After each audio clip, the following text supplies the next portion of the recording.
Участники чемпионата Федеральной службы судебных приставов по комплексному единоборству 2015 года парад построен. Здравствуйте, товарищи!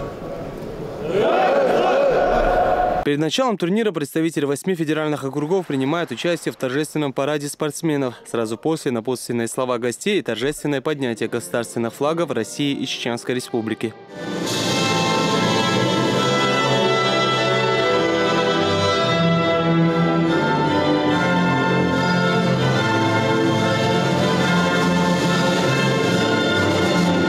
В 9-м чемпионате по комплексному единоборству среди сотрудников Федеральной службы судебных приставов заявлено 124 спортсмена. Борьба идет как среди мужчин, так и женщин. И, конечно, для нас большая честь, что именно в городе Грозном проводится чемпионат России. Здесь, как мы видим, и женская команда, и мужская команда будут 10-го участвовать на финале.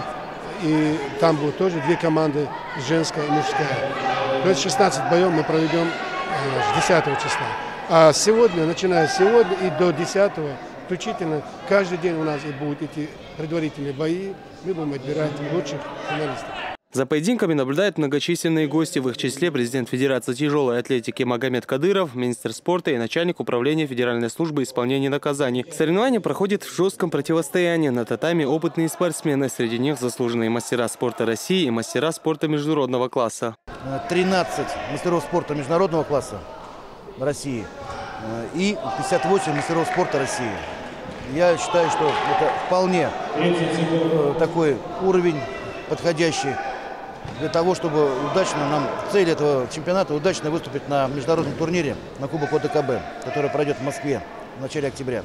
Поединки проходят в 2 этапа. В первом спортсмены показывают ударную технику, бои проходят только в стойке. Во втором этапе в борцовском стиле разрешены болевые и удушающие приемы. В Грозном ежегодный турнир принимают впервые. 26-28 февраля проводился 2-й этап чемпионата Федеральной службы судебных в городе Козыле. Но мы отобрали, кто занял 1-е место, чемпионов. Отобрали команду и приехали для участия в город Грозный. Прекрасный город Грозный, красивый город Грозный. Мы очень довольны. Членов команды Дальневосточного федерального округа от себя лично хочу поблагодарить руководителя Федеральной службы судебных приставов по Чеченской Республике, всех его сотрудников за радушный прием. Все организовано на очень высоком уровне. Специализированный, так сказать, мы видим спортзал. Наверное, такое чудесное место для соревнований нам впервые предоставлено. Чемпионат будет проходить 4 дня. Сегодня прошли предварительные схватки. Имена победителей станут известны 10 апреля. Алгазур Келимов, Мусим Типаев, Бакар Абазов. Новости.